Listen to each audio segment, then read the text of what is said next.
Hello friends, economics के इस video में हमारा आज का टॉपिक है आर्थिक नियोजन एवं योजना आयोग, जिसमें हम आर्थिक नियोजन और योजना आयोग और विभिन्न पंचवर्षीय योजनाओं का अध्ययन करेंगे, जिससे विभिन्न परीक्षाओं में 1 नंबर का प्रश्न तो ज़रूर आता है। तो आइए देखते हैं। देखिए, जैसा कि हम जानते हैं, आर्थिक नियोजन की अगर बात की जाए तो आर्थिक नियोजन से हमारा तात्पर्य होता है कि अर्थव्यवस्था का नियोजन माने होता है प्लानिंग।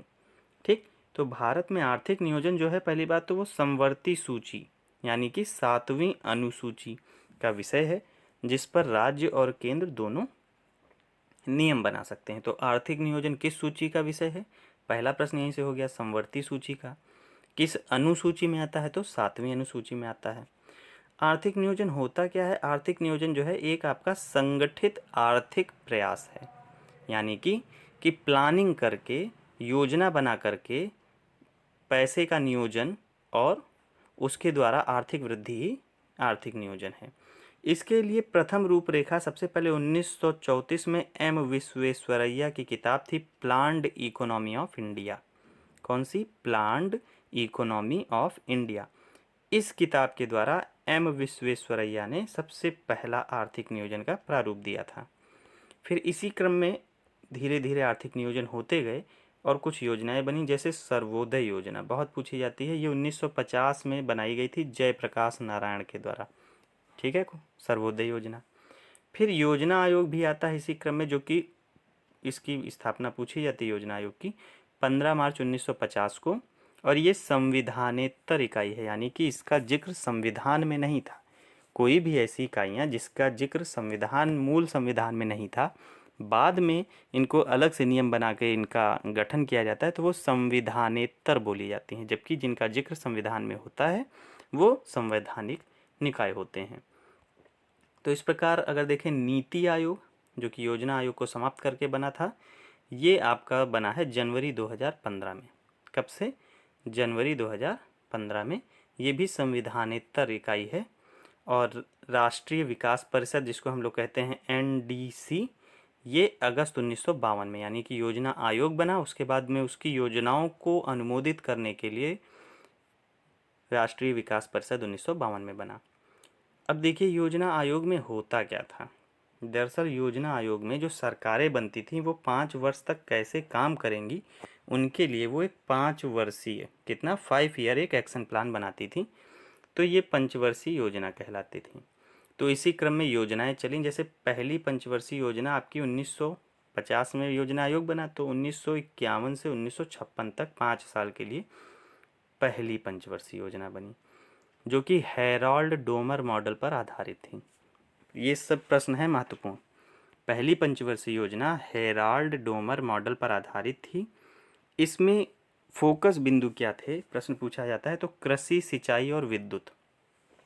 ठीक, किस पंचवर्षीय योजना में सबसे ज़्यादा ध्यान दिया गया कृषि पर? तो पहली पंचवर्षीय योजना किस मॉडल पर आधारित थी? हेराल्ड डोमर मॉडल पर आधारित थी। ठीक, तो ये इस तरीके से प्रश्न बनते हैं। दूसरी पंचवर्षीय योजना, जिसका समय था 56 से 61, ये पीसी महालनोबिस पर आधारित थी। तो पीसी महालनोबिस मॉडल पर कौन सी पंचवर्षीय योजना थी? दूसरी, 5वीं, 6ठी, 8वीं, तो दूसरी।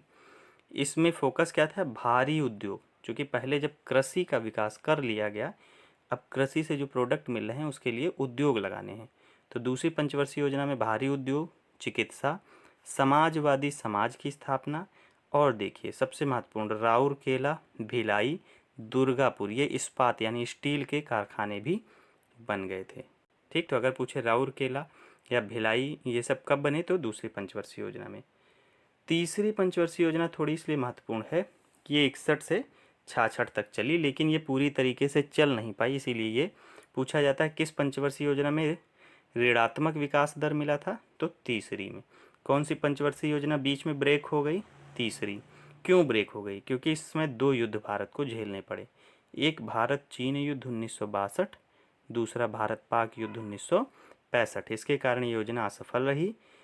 इसके फोकस बिंदु थे खाद्यान्न आत्मनिर्भरता और स्टील कंपनी की स्थापना। बोकारो झारखंड में स्थापित भी हुआ था उद्योग। इसमें इसीलिए ऋणात्मक विकास दर मिली, क्योंकि भारत युद्ध में लग गया था।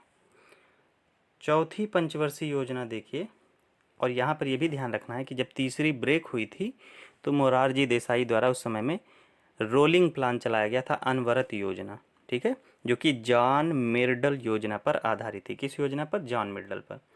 चौथी आपकी जो पंचवर्षीय योजना है ये गॉडगिल मॉडल पर आधारित थी, और परिवार नियोजन और ऑपरेशन फ्लड यानी श्वेत क्रांति। तो दुग्ध उत्पादन या श्वेत क्रांति किस पंचवर्षीय योजना में? चौथी में। गॉडगिल मॉडल पर कौन सी पंचवर्षीय योजना? चौथी। महालनोबिस पर कौन सी योजना? दूसरी। हेराल्ड ओमर पर कौन सी पंचवर्षीय योजना? पहली।